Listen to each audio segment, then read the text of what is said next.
Regardless of what you think about corporate DEI organizational programs, or what I refer to as capital DEI, I'm going to talk about why you as a people manager should care about lowercase DEI, so diversity, equity, and inclusion. There have been a number of studies that show how teams perform better over time when they're more diverse and inclusive. So this is something from a pure performance perspective you're going to want to take advantage of as a people manager. So diversity can mean a lot of different things. You don't have to limit it to specific identities or attributes of people on your team. It can be their experiences, it can be skill level. These are all things that I would consider as part of a diverse team. And it's not just checking the box to say, okay, I have one person in this category or one person in this category. Teams are dynamic. They're going to change over time.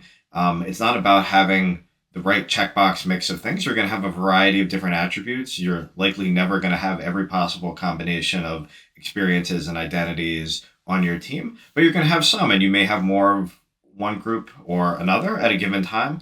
And your goal as a manager is to try and bring that together and to think about all of those different attributes and diverse qualities of your team as resources that you want to take advantage of and put into play and leverage to drive a high performing team.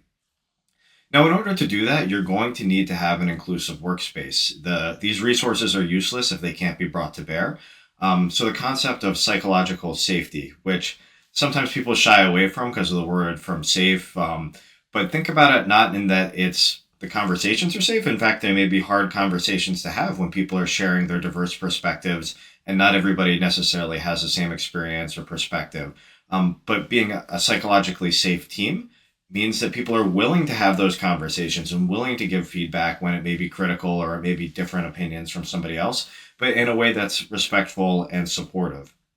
And only when you do these two things together, having these diverse perspectives and experiences and having a psychologically safe, inclusive environment, can you bring those two to bear. So that's your role as a manager, to be able to look to bring in those different experiences if you have the opportunity to build your team, and then to use inclusive practices to leverage those experiences on your team no matter how it's come to bear. And lastly, this piece about equity, and equity is often compared against sort of equality, and equality whereas everyone gets the same treatment, whereas in equity, everyone gets what they need. And I think about that a lot as a people manager as well. As I get to know individuals on my team, their individual needs, I'm not necessarily going to treat everyone in the same way. You may have a more junior employee who needs some extra attention, who needs support with mentoring or building their network or things of that nature. You may be someone that's a high performer that you're going to look to give certain programs or support to that maybe somebody else wouldn't. So think about equity in terms of the individuals on your team and how you manage them and how you can give them what they need. So again, regardless of where you fall on your support or disagreement with DEI programs, it's certainly all the rage to talk about these days. No matter where you fall there, you can leverage these concepts and the philosophies of diversity, equity, and inclusion to be a better people manager and to drive a higher performing team.